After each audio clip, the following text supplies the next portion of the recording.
Welcome back to another technical deep dive here in the Debug Zone.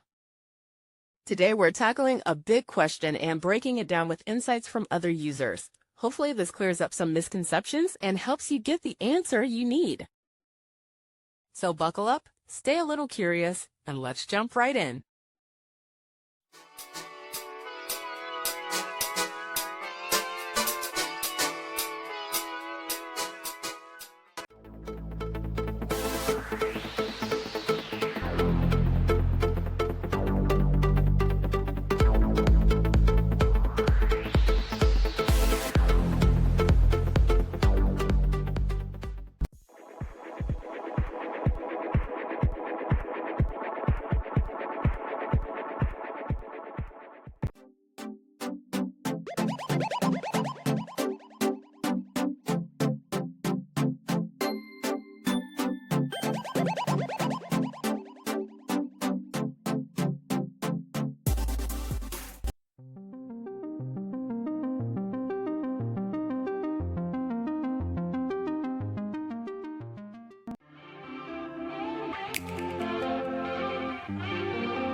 And that's a wrap.